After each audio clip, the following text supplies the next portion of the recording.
Every choice builds character. On the Virtuosity podcast, we explore how to make every day a rep toward excellence. I'm Corey, your host and co-founder of Virtuosity. My journey into character development began in sport, where I discovered that strengthening my character didn't just improve my performance, it transformed my entire life. Since then, I've been gripped with understanding how we can intentionally build character to fuel both personal and professional success. At Virtuosity, we believe character is like a muscle. It needs consistent training. That's why we've built a research-based system that acts as your character gym, making character development practical, scalable, and accessible, even within the largest organizations. On this podcast, we sit down with participants from our flagship Virtuosity program, where individuals commit to a full year of daily character development powered by Virtuosity. Our guests will share why character matters to them, how they're applying it in their personal and professional lives, and the insights they've gained along the way. We hope these conversations challenge, inspire, and equip you with new ways to integrate character into your own journey.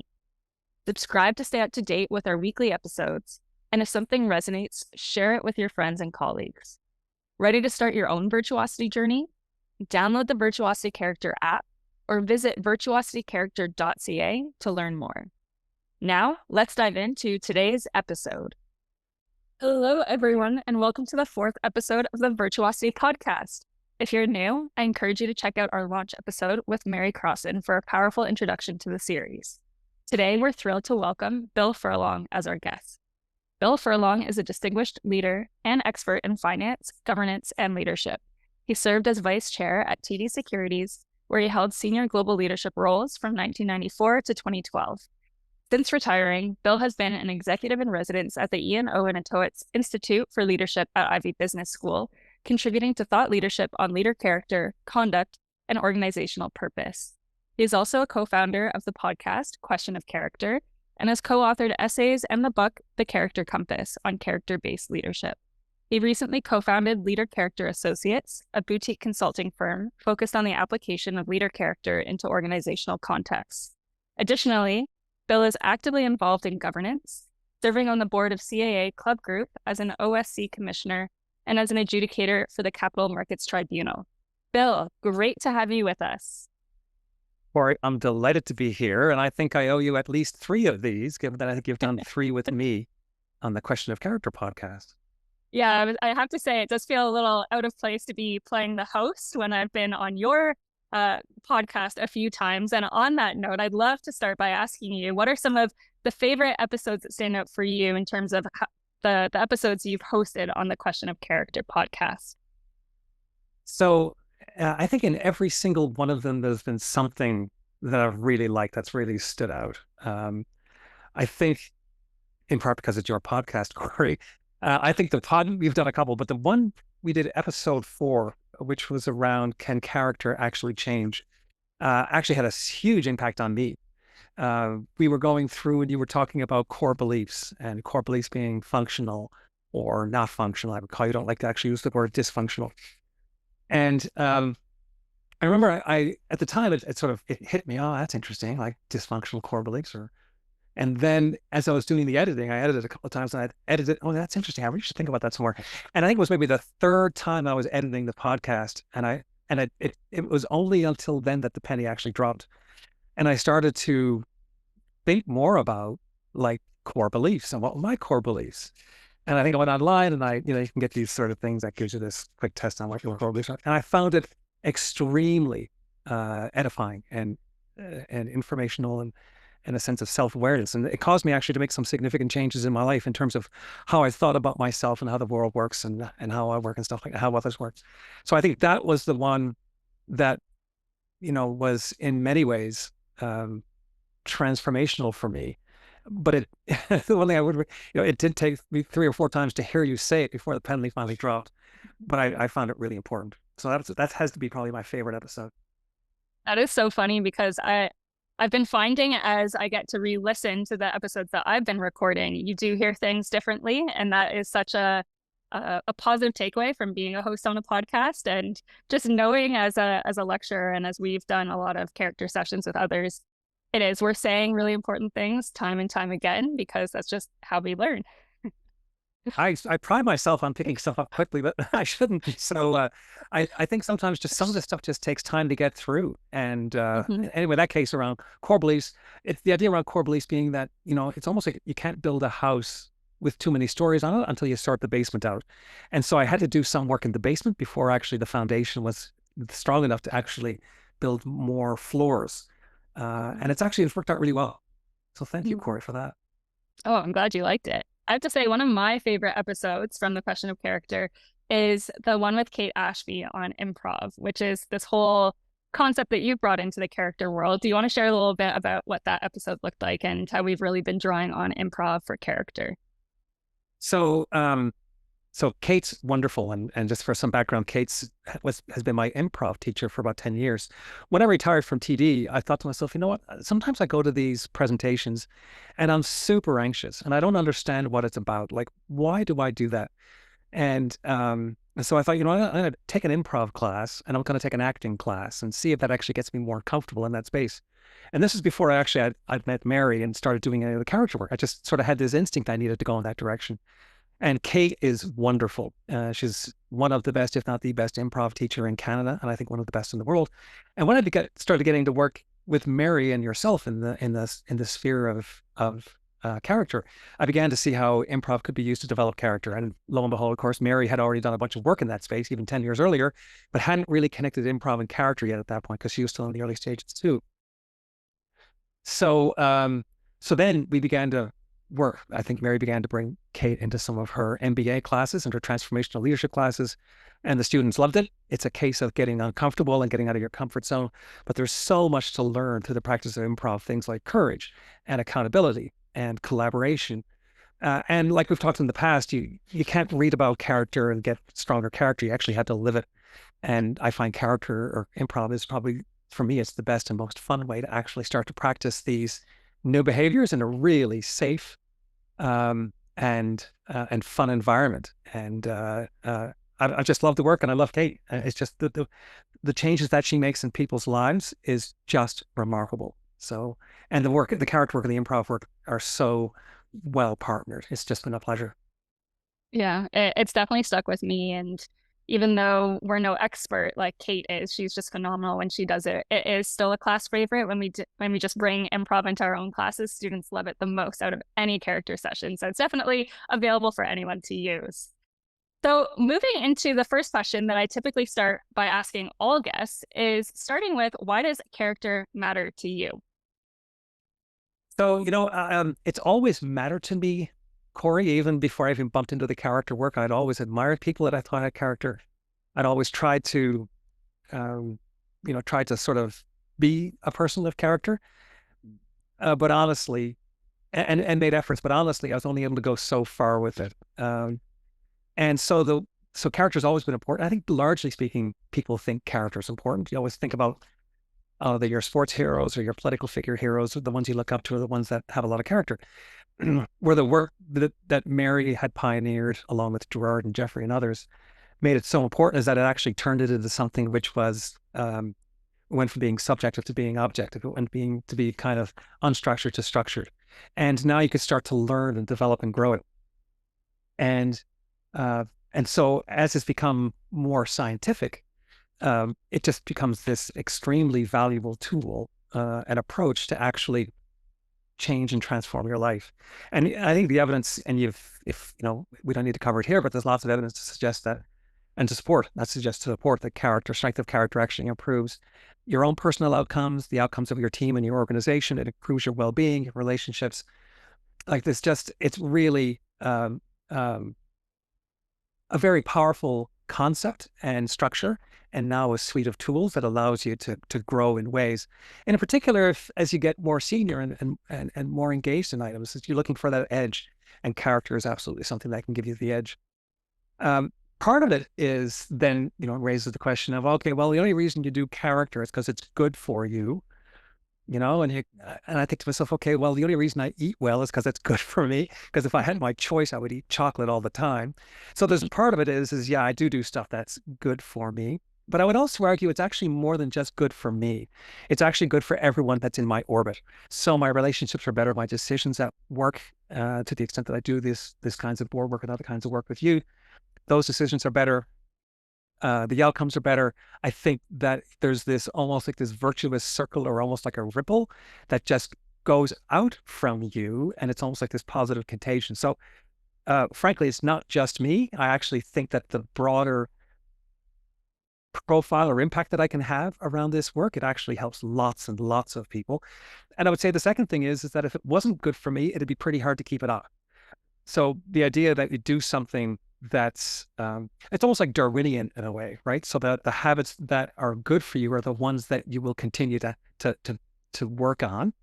And if, in the absence of actually promoting and living those habits, then I think if they weren't good for me, they would, like from a Darwinian perspective, they would become extinct, and the world would be left to people who don't have any character at all. And so I think that the idea that just because it's good for you is the reason that you do it is practically speaking, if it's not, it has to be good for you in order to promote it and to perpetuate it and to have this sense of contagion. So I think the work is extremely important in that context for me.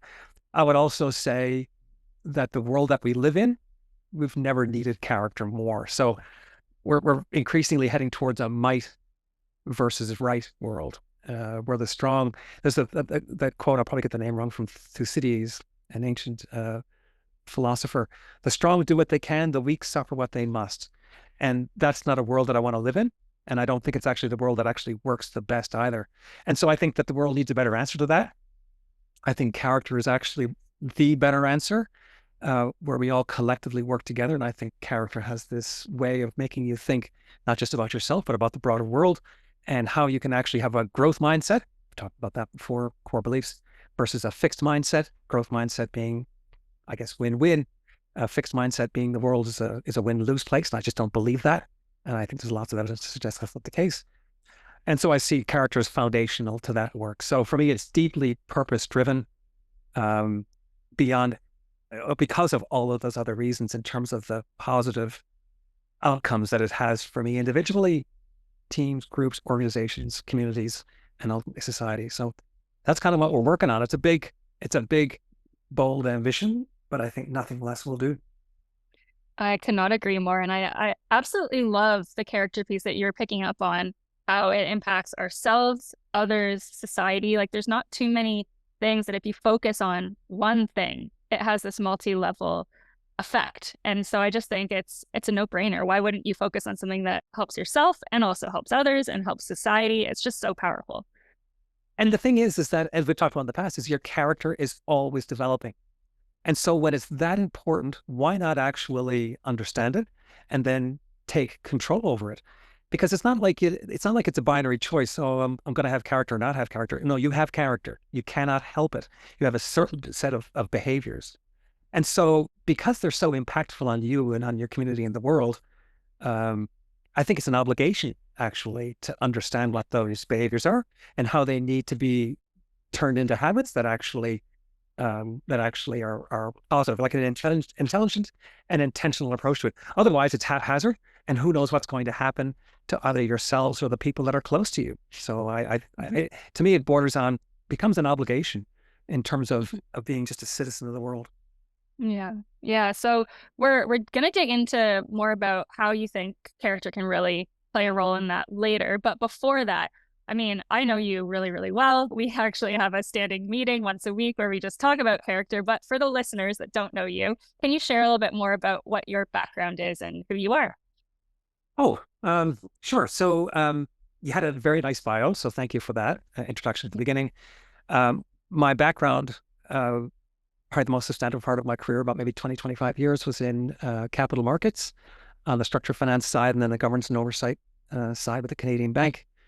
I've really enjoyed that environment. It's dynamic. It can be complex. And the stakes are high. And so I like that. It was a wonderful time and space.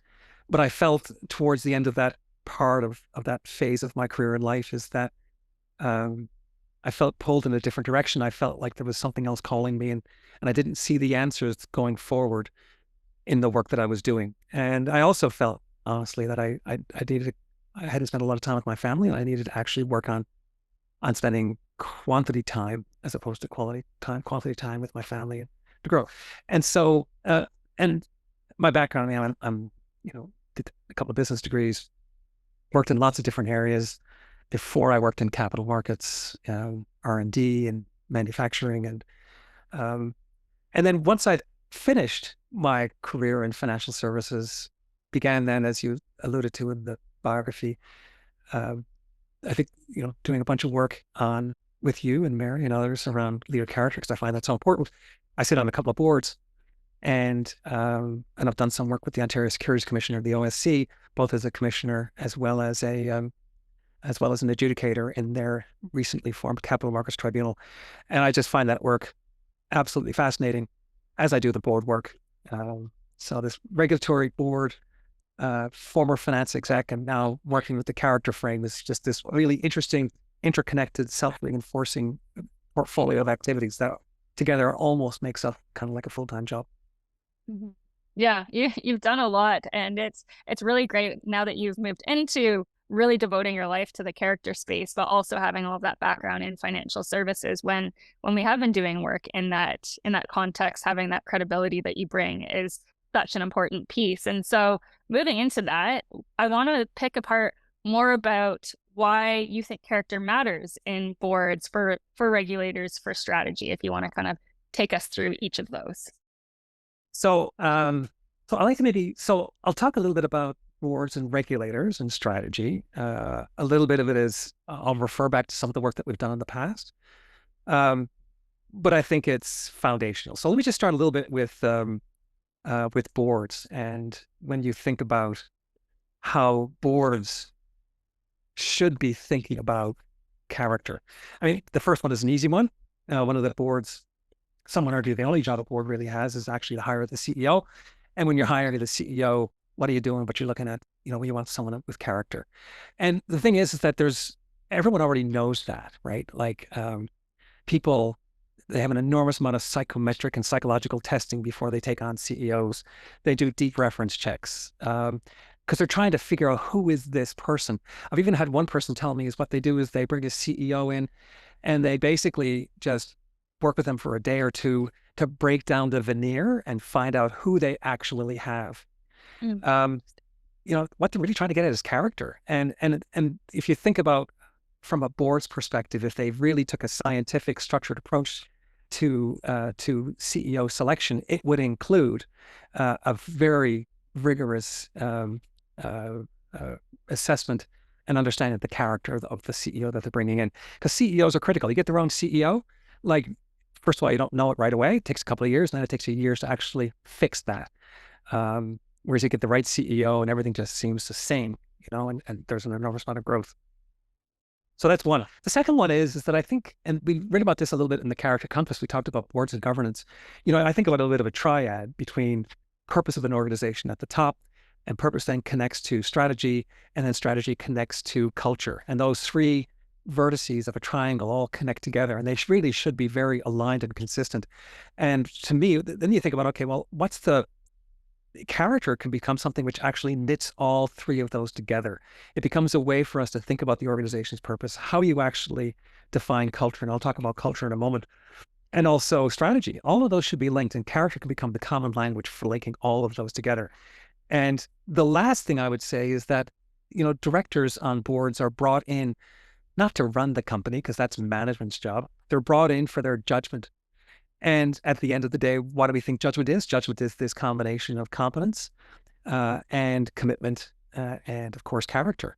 And character is more than anything else, but when you bring in directors and board members, what you're really looking for is this sort of wisdom that they're supposed to have and share. And just because you have it doesn't mean you're going to share it. Like, speaking up in a board meeting when everyone else is in a different direction takes a lot of character too. So there's the character actually to have the wisdom. There's a character of being able to share it, and then knowing how to share it and when to share it. It's just all this big sort of judgment equation.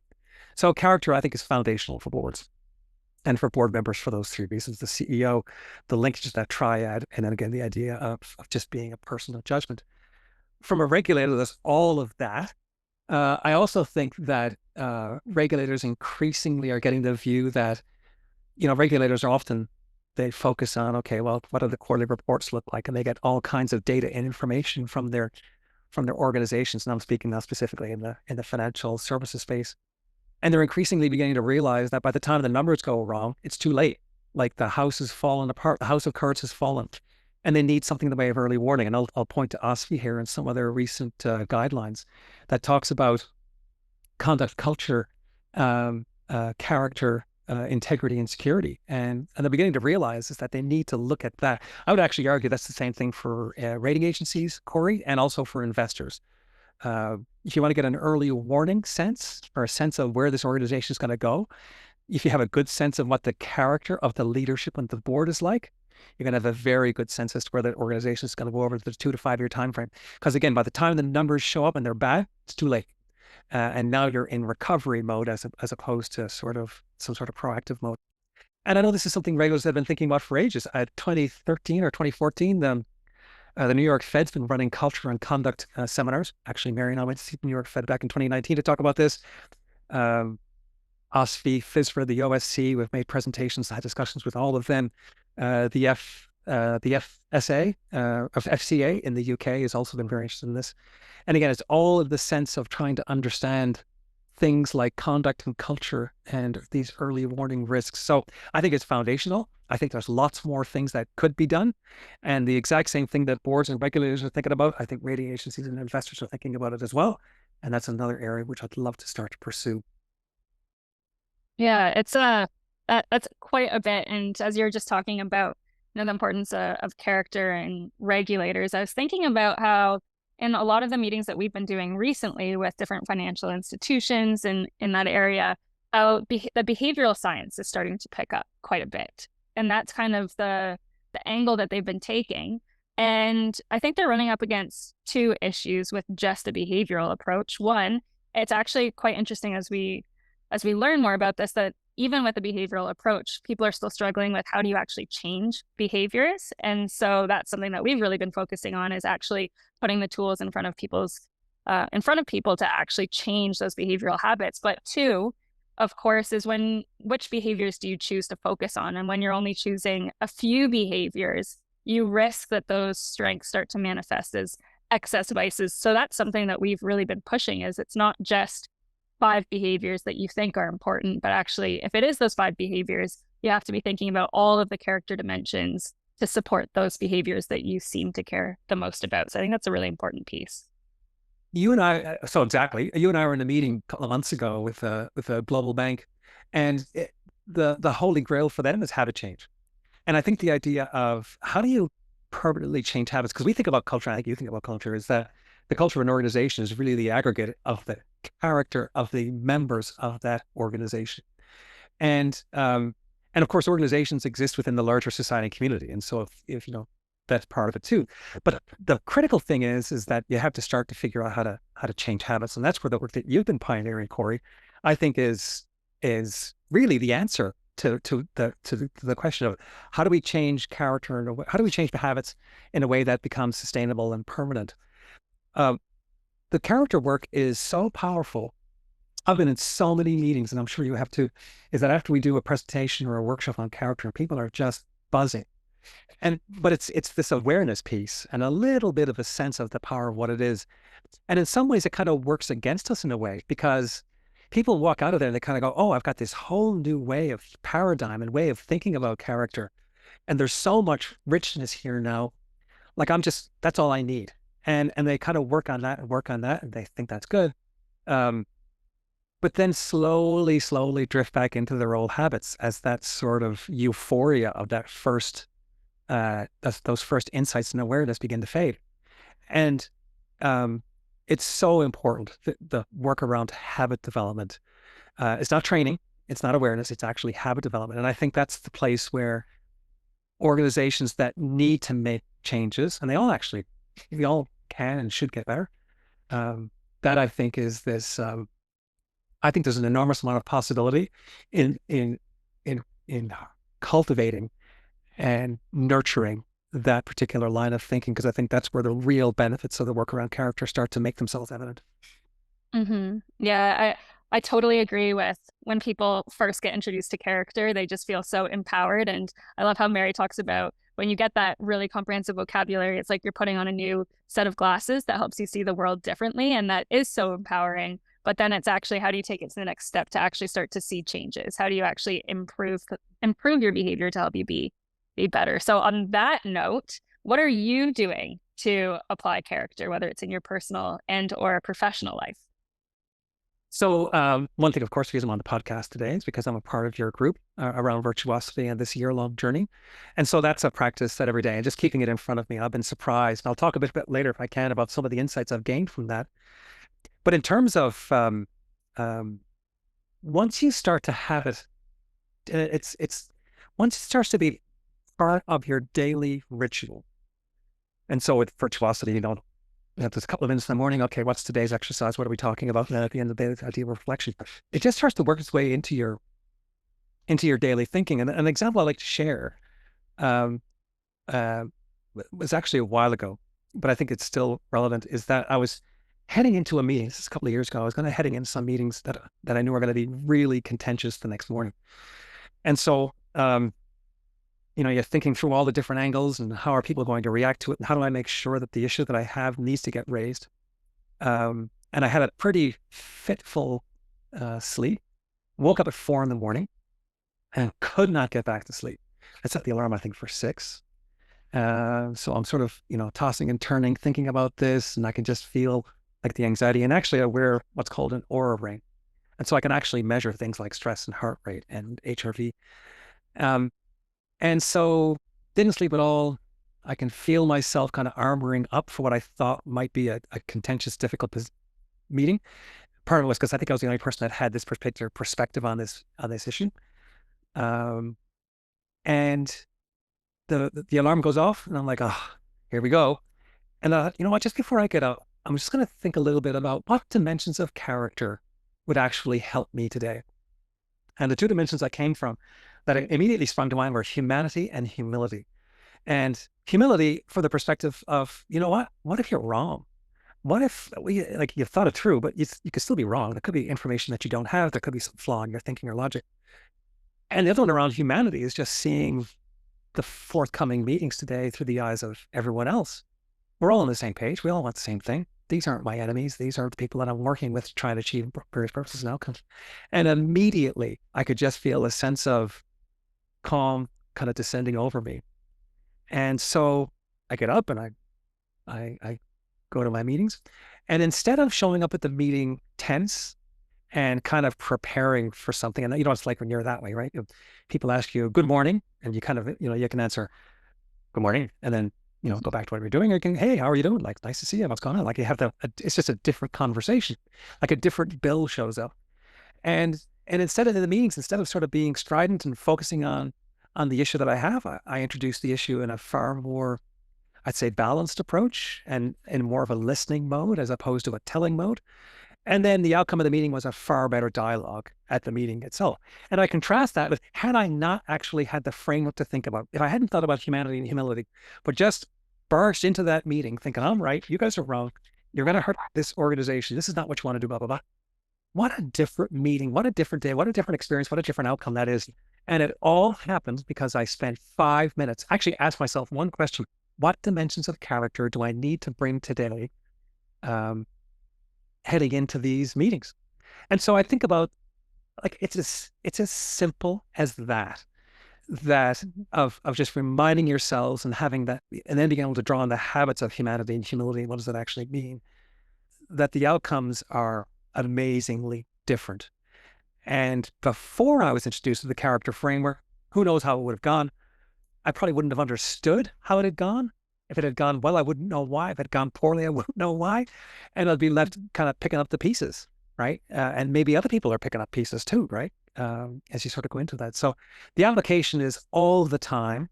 And I'm always amazed by how these little shifts in perspective have such absolutely, has such a profound impact on consequences and outcomes. Yeah. Yeah. It reminds me a lot of our good friend, Ted McDonald. Whenever we do character sessions, he has this great slide where it's a picture of a wardrobe and he has a question, what character do I need to wear today? What's required of me today and what do I need to wear? And to take that one step further, I often find myself thinking about this, like looking uh, forward in my day and thinking about what character dimensions are typically lacking for me. And if I activated those, how could that transform my day? And what I find is that that's kind of like using the glasses to look at your world in a different way. What I find is that oftentimes, even if I'm thinking about activating a dimension, so for example, humility is one of my weaker dimensions, and I'll often go into conversations or presentations with trying to activate my humility, but sometimes it's still not strong enough. Just thinking about it, it still breaks Mhm. down. Sometimes I still find myself getting defensive and I didn't want to get defensive. And as soon as the meeting's done, I know I've been defensive. So it's something that I'm working on. And that's where, even if we want to activate our character, we start to realize that when it's challenged, that this is where we actually have to practice it on a day-to-day basis. And that was something that came up in Christian's podcast last episode, where he said, character shouldn't be started in the attack position. You've got to put in the reps and sets so that when the challenge and the pressure hits, you're ready to go. And so I think that's a really interesting kind of stress testing opportunity that tells you, okay, even though I'm thinking about it, I've still got more work to do. 100%. And it was, and so in the example that I gave is that, and this is before I started working on Virtuosity. If I wasn't, and I'm not quite sure why I thought about it that particular morning. It might have been probably because Mary and I, a couple of years ago, we were working on something, or it happened to be front of mind. If it's going to be reliably used, if it's always going to be there when you need it, it has to be this habit. Um, just another quick, just a last thing on that story is that because I wear this Aura ring, I went back afterwards and looked at all of my body metrics. From 4 to 6 while I was awake, my HRV was low, my heart rate was up, my stress was up. At 6:05, and you can actually see it, is that my heart rate dropped, HRV went up, and my stress levels went down. Just virtually by thinking about it, by bringing it to the fore. Wow. And so if you can actually create, and because it's an it, because it takes effort to actually create the habit of behavior, that change in your physiology becomes something which is not just once in a while, it becomes a permanent feature of who you are. That is so interesting. And I actually have a colleague who's interested in looking at, I think it's fMRIs or brain waves or something like that, to look at how does the development of character actually change our physiology. So that would be very interesting to look at. That's probably, is it Lucas you're talking about? No, Rachel Sturm, actually. Oh, Have you okay. met her? I have to, Rachel, and that's something fMRIs I think would be absolutely fascinating work, because I think it would change it. The other part is that I think that because the brain rewires itself, right? There's a neuroplasticity of the brain. And I think that the practice of character actually rewires your brain, but I would love to see the science that actually supports how it rewires it and how you then fundamentally react to the exact same situation in a completely different way once you've rewired your brain. You become basically a different person, but now you become the different person that you've always wanted to be, one with enormous strength and character. And the idea that this is available to anyone who's prepared to put the time into it. You don't need to go to the best universities in the world. You can live anywhere in the world and you can actually do this. And I think there's a democratization of character and leadership that, again, is such a powerful aspect of this work. Yeah. Oh, and we do know with the neuroplasticity piece that we can change and our brain can be rewired. So I think sometimes when we're introducing people to character, there is sometimes the pushback, the people that are challenged with it sometimes feel like they're not able to change or ready to change. And so just knowing that we can and then actually producing some research on that down the road would be really incredible. And so I came to this work in my mid-50s, and I know I have changed. How I encounter situations is different. And one of the lovely things too is that, I'm experiencing changes in life where frankly I wasn't expecting to see much in the way of changing my life. And it's a wonderful thing to actually encounter. Mhm. So yeah, perfect. On that note, what are some of the insights that you've gained along the way from applying character in your personal and professional life? So the first one is, and I've already sort of touched on it, is that small changes can have an enormous impact on outcomes. I think sometimes we think that big outcomes are the result of big decisions or big changes. And what I'm learning more and more and more is that those little micro moments that actually lead to a decision that can have momentous consequences. And that's either in terms of dealing with an issue or taking advantage of an opportunity. Um, I think we sometimes live our lives waiting for the big moment when actually it's the little moments that carry the vast majority of momentous change. Um, and the potential that lies inside of there that we don't see. If I just reach out to a particular person that maybe I've been struggling with in terms of relationship, um, and that becomes a conscious choice to do that, or just even respond in a different way, it opens up so much in the way of possibility. If I react differently in a particular space, if I take an initiative um, that I haven't taken before, if I see things I haven't seen before. Anyway, so the one is that small changes have an enormous impact, and it's all the time. And that's what I love about the character work, because it really does focus on the micro moments. The second one, we've talked about this in the past, but I've had some further thoughts about it recently, is the idea that temperance is foundational. I think in the past we talked about temperance being a portal. That the quote that's attributed to Viktor Frankl, between stimulus and response, there's a space, and that space is the power to choose our response. In our response lies our growth and our freedom. And so, we think about space a little bit, right? And so I've always thought about it, Corey, kind of like, okay, if I can just give myself like a second or a microsecond, or sometimes 5 minutes or 10 minutes, if I can just create more space there, I might come up with I might come up with another alternative. Might come up with I'll make a better choice, in the calmness of it. But I've had a bit of time and actually preparing for a conversation today, and a couple of thoughts I'd like to share is that I think it's, in the past, I've thought about it as a cognitive space. I'll get more time to work on that cognitive weighing of the pros and cons, or maybe allowing my imagination to generate a new alternative or something. But the other thing that's really important is, and maybe even more important for me, is actually you're giving space for your feelings to process. Like in that first moment, if you're faced with something, sometimes the thing you're trying to process is not the cognitive sort, it's the emotion. And if you give your more space to actually have the emotion, to process the emotion in almost like in a meditative way, process it, let it go. And then now you can get back to actually trying to make the decision in a calmer frame of mind. And so I'm really thinking about that space to process cognitively, but also emotionally. And I think there's a neuroscientist that talks about, we are not thinking machines that feel, we are feeling machines that think. And so I think we need to start with that emotional cleansing, if you will, or processing, and then you can dig into it. So I think that space that you're creating is as much for emotion as it is for cognition. And then the second thing is that you need to start to engineer space. And that's something that I've been trying to do this year, is create boundaries. I'm only going to take on so much. And then things like sleep, diet, exercise, meditation become these practices that allow you to support the character the habit that you want to create. And so those are the things I want to share. The idea of space to feel.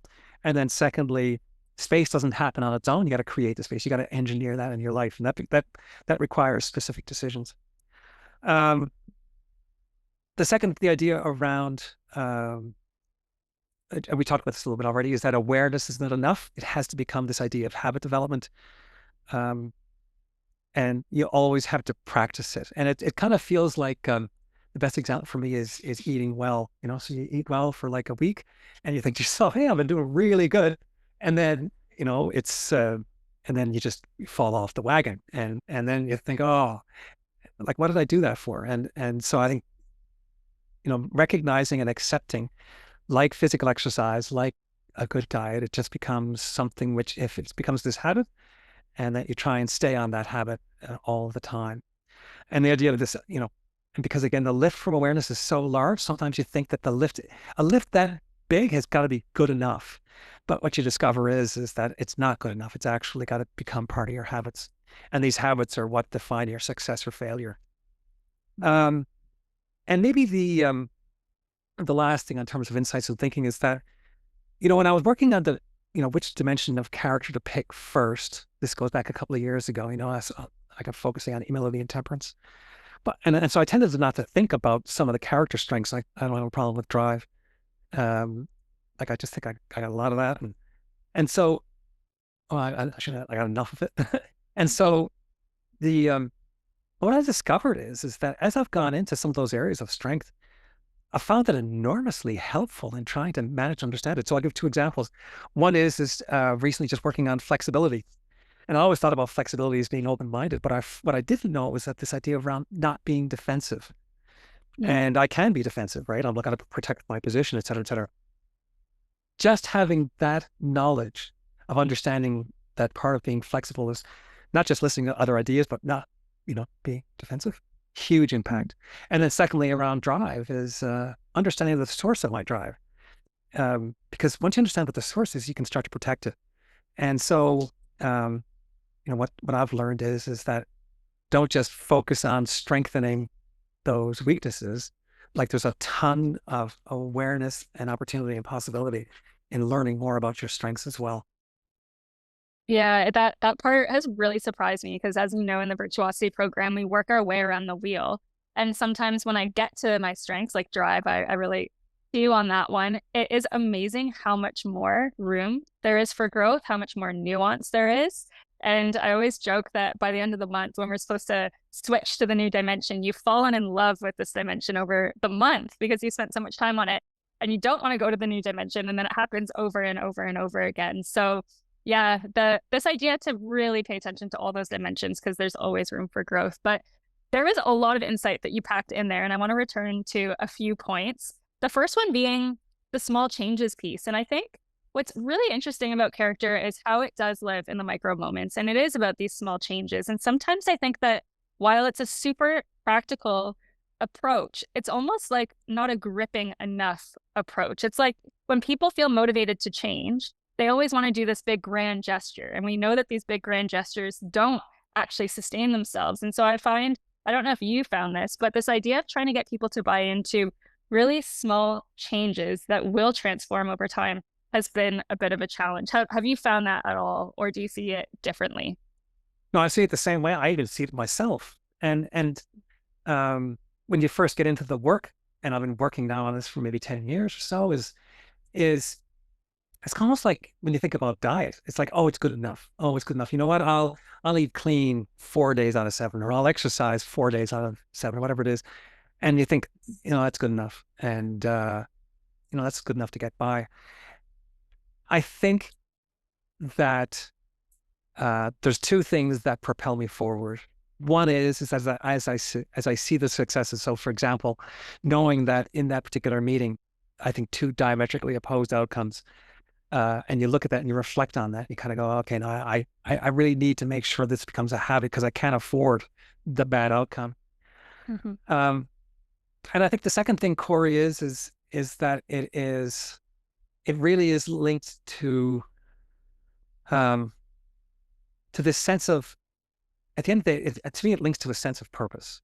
Like, I'm going to do all of this work, but what am I doing it for, right? And I'm doing it because of, from a professional perspective, there's things that I really believe in, and this is why I think from a pro athlete perspective, for example, some of the work that Mary's done with pro athletes, if you are need because of the strength of the purpose that you have, that you need actually to be the very best that you can be, you have no choice but to make this a habit. And when you then think about the nature of the relationships that you have, the degree to which you want to have a life that's fulfilling, and the nature of relationships, you want those to be positive and enduring and sustainable. Everything that you put into character will come back to you 10 times over. Mm-hmm. And not everyone thinks that way. And people have so many different things going on in their lives, right? They're pulled in so many different directions. And so I think conversations like ours give people a sense of there's so much more to discover and to learn and to feel and to achieve, and just could be so much better, I think is helpful for people to understand what that upper level potential is. And then secondly, if you're someone you've got a real strength of character, maybe you're in one of the professional fields, or you aspire to one of the professional fields, or you want to be the very best that you could possibly be, you can't not do it. It's kind of like an athletic athlete thinking they can actually eat junk food. Can't happen. It can't happen. Alex Ovechkin, I suppose, being but for the vast majority of people who are looking to achieve at that particular level, it's like it becomes something that you have to have. And the sooner you recognize that, the more success and the faster success you will have in all aspects of your life in the broadest way of thinking about success. But it's a challenge because it's not mathematical and it's 2 + 2 is equal to 4. Uh, Mhm. it's like life. There's all kinds of different variables, and there's a certain degree of subjectivity to some outcomes that you have in your life. And there's all of these ideas of I don't know what would have happened had I acted in a different way. And so there's all these outcomes you can't tell. But that's where the evidence starts to come in to say over the long term, and the evidence being both apocryphal, anecdotal, as well as the quantitative evidence that's building around this work too. But it takes time. Yeah, and sometimes I feel like when people don't want to commit to something, it's like they aren't really fully convinced that something will really make them feel better. Often use the example of running, actually. Like everyone knows that running is good for you, but you're not always going to do it. I always encourage people to just try doing it. So if you actually just do the running, like kind of reserve your beliefs, you do running for 2 weeks, commit to it. You'll be really surprised with how much more energy you have, how much healthier you feel. And so that was really actually my first introduction to characters. I just said, I'm just going to give this my full shot. And after kind of putting my head down and trying it for 2 weeks, and like even after 2 weeks, I just found it so transformational. So I love another example is commitment in the context of improv. So Mhm. when we're in our improv classes, and Kate goes back to this all the time, is that just commit. So many of these situations are just ridiculous situations.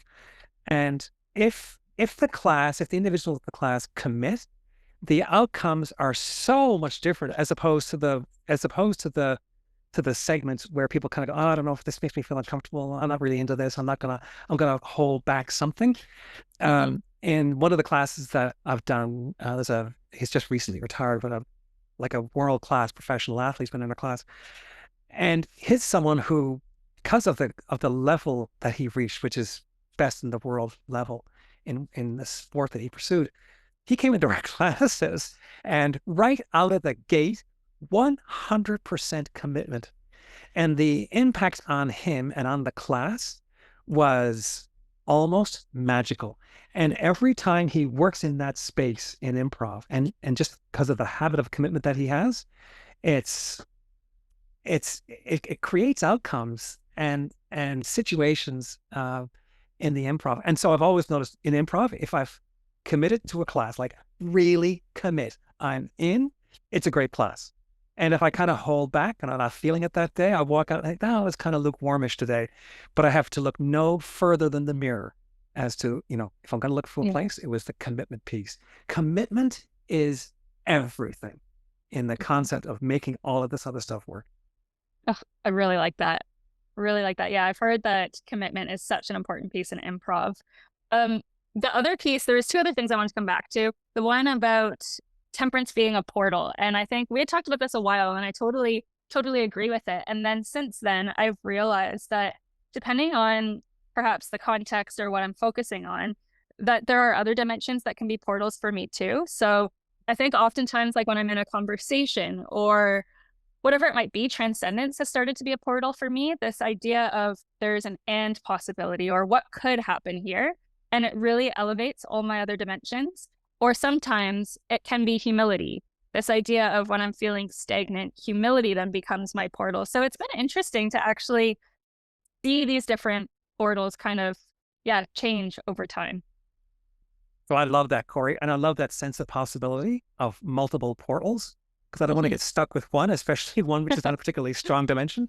And I wonder whether or not I feel it because it's a dimension that I really struggle with. And Yeah. maybe I think that creating that more of that space. So I love that. I think that's fair. I think uh, in a specific space that I occupy, I do find that if I just give myself more time, for me, the insight I wanted to share is the idea of not just processing cognition, but processing emotion. I find Yeah. I really need to do that because I can't have an emotional reaction to something. And if I Mhm. don't clear that away first, it's not my best. But I love the idea of, and thanks for sharing the idea of multiple portals. And actually, as you've said that, I think because temperance is not very strong for me, and it's this idea that sometimes your strengths can help activate your weaker ones. So, like if my emotions aren't being processed very well, actually activating my transcendence helps regulate or like turn my emotions into something constructive. So this is something I'm just thinking about now, from your insight. So that's pretty cool. Yeah, I find that for me a lot of times, especially if emotion, if I'm in a situation or discussion or conversation, for me, humanity, I got to try and, because I do actually have, I think, a sense of empathy for other people, but sometimes that, when you're arguing a point or you're pushing a position or you're trying to achieve an outcome, my empathy can narrow a little bit, and so I find that that's really important too. But yeah, no, I completely agree with the Corey. It really is across all the different dimensions, and having them as we've talked about, and the way the theory works is that they're so interconnected and so interdependent. Um, Mhm. yeah, no, fully agree. And the last point I wanted to come back to was the context and designing systems. And of course, I love this idea. I think I've shared with you before. James Clear's work in his book Atomic Habits, where he talks about we don't rise to the level of our goals, we fall to the level of our systems. And we've really been working a lot. It's embedded into Virtuosity too, where we have these systems that either support or inhibit our character. And I think what's been really interesting looking into this systems work is how much more agency we have in changing our context to better support our character development. So as you're sharing that insight, that really resonated with me. Well, thanks, Corey. And I do think, by the way, that our um, uh, I seem to recall, and I think this is right, is that I think we underestimate the ability to which we can actually affect our own context. So you're sitting in a room, something happens, everyone, because they're uncomfortable, sits quietly and embarrassed on their hands, and the moment passes and nothing happens. One person says what most people are thinking, changes the context materially. I think you hear a lot of the times, especially in the times we're living in, is what can I do? What can I do? What can I do? The answer is you'd be surprised. You'd be surprised how much one person can do. Remember one of my favorite books, The Power of One, by Bryce Courtney, I think that's right. Just talks about how one person can change so much. And I think for good or for bad, by the way. And I think that I think we have an enormous amount of power to manage context and to create the context that we want to live in, where we and others can thrive, is not to be underestimated. And I think requires an enormous amount of judgment to do that. And of course, the root of judgment would be in the habits of character. Yeah, and even just going back to your story about the athlete coming into improv and just giving that full commitment and enabling everyone else to give that full commitment. It's a perfect example. Yeah, Okay. it was great. I can still see in my mind when he first rolled in, and it was like, whoa, this guy is full on, and he was, and he's great. Yeah. Yeah, that's so awesome. Okay, so as we're getting towards the end of our time here, the closing question I always ask our guests is about the character quotient. So for the listeners, if they're new, what the character quotient is it's something that Mary and I had worked on to bring greater awareness to what people are doing in terms of impact around character. And so we've created 3 categories around character awareness, character development, and character application in organizations. And it's actually a set of questions that people can take to measure their character quotient. Of course, the focus here is to help people imagine what more they can be doing. So I've asked you to take it, and I'm curious to think about or to hear about the different areas. So awareness, development, and application. What were your stronger areas, and what are the areas you're working on to improve? Well, after being on this for 10 years, if I said my awareness was poor, you'd probably think to yourself, yeah, well, what have you been doing? So my awareness I would characterize as I'll give myself in the context of what that kind of like an A minus. Um, and the reason why I wouldn't give, even though I've been sort of working at this, directly and indirectly for the last 10 years, I just find that the more you learn, the more you realize you actually have to learn. So I'll give myself an A minus on that. On the development, I give myself an A minus on that, but for only one reason, and that's because I'm involved with you with Virtuosity. If I did not have Virtuosity, I would find it very hard to give myself anything more than a D, because I wouldn't have a structure. It would get pushed out of the way by other things that happen day in, day out. And so that's a game changer for me in terms of development. I don't know how I would do it otherwise. It would be kind of haphazard, informal, kind of whenever I could, and probably would, just when I need it most, would be the times when I would actually abandon it, you know? Mhm. So that's that. In terms of the application, I mean, that's when I first got involved at Ivy, really, my focus was really on outreach and trying to apply things. I would probably give myself, like, I don't know, like a C. And it's probably not for lack of effort, but it's just, my focus is really, through Leader Character Associates, is really around getting associations to embrace this and take it on in a broader way. And we've had some success in that regard, but organizations, it's not like we're doing something simple here. When you introduce character and the concept of character into an organization, it's something which has to be managed thoughtfully and deliberately and intentionally, and I would even argue strategically. And so um, that takes forethought and commitment. And organizations, especially larger ones, have a million things going on at the same time. They've also got, a direction in terms of culture that they've already had. And so, you've got to be careful when you introduce something like this, because if it's done incorrectly, it's probably worse than doing it at all. And so that's a lot of my time, effort, thought, and my aspirations and ambitions and dreams are really inside of that space. So I'd give myself a C, but I'd say I'm working towards an A. Oh, that's awesome. It's yeah, when you give that full effort and it's just not coming to fruition, it's frustrating, but it will come.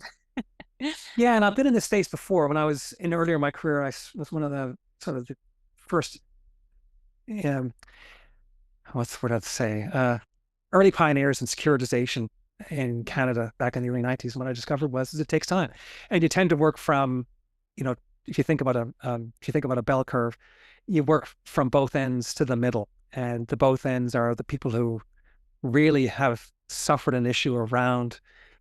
Uh, they back in the 90s, someone who really needed financing, and securitization was a way to get it. And the equivalent here would be is that an organization that has struggled with conduct and culture, and so they look at character as a way to get it, to answer that question. Or the other hand is organizations that were really good at financing, understood it, they were great at structured transactions, and so okay, securitization is just another flavor of that. And the equivalent here would be organizations that they completely get character, that's aligned with their culture, and so they get it. And my sense is we're going to fill in from the tails to the center, and so it takes time. Yeah. Um, and so I'm fairly patient with that kind of stuff and recognize there's a process that's going to have to happen. And the community of practice that we're developing alongside of everything else that's getting done is a really important part of creating that characterized critical mass. Hmm. Yeah. Oh, absolutely. Um, so that was my last question for you, but I wanted to make sure that we've talked about everything that you wanted to cover, insights that you wanted to share. Is there anything that we haven't covered that you'd like to share before we close things off today? Maybe just really quickly around culture and how character and culture are linked. I think organizations have struggled in the past with culture because they find it hard to understand. It's this amorphous, nebulous, almost subjective thing. When you think about your culture in the context of character, you've got a definition of it, and the work you and Mary have done to take defining character from the individual to the organization is really important. And the second piece of culture is okay. Once you actually figure out the culture that you want, like, well, how do I get there? And as we've sort of referred to earlier, well, how you get there is you don't train people. You actually have to create habits of behavior that are consistent with the virtuous habits of character, which will then create a culture that we all want. And then lastly is then even when organizations start to make changes, they can actually keep track of them. And usually they don't know their culture's gone off track until it's frankly too late and it's now showing up in the numbers. And so again, I think the Virtuosity is a tool that can actually be used real time to start to monitor and measure that, not only real time, but also within an organization. So I think that to the extent listeners are your audience is listening in today to think about character and culture, there's such an enormous potential for that. And you and I, Mary, have an article coming out, I think, this summer that goes into that in a great deal more detail. But that's about it, Corey. Yeah. Otherwise, it's been a delight to talk about all of these different things and to share, what we've shared in the past, but also some of these insights and some of those particular stories. It's been a joy. Yeah, it's I mean, like I said earlier, we get to chat every week, but I've even learned some new insights from you through this episode, and I am so excited for the listeners to get to learn from you too. So thanks so much for joining us, Bill. It's been a pleasure, Corey. Thank you so much for doing all of this work that you do. It's so important. You have just finished another episode from the Virtuosity podcast. If you have any questions and want to connect, please reach out to me at corey@virtuositycharacter.ca. I'm also on LinkedIn, so let's connect. As always, thank you so much for listening. Bye for now.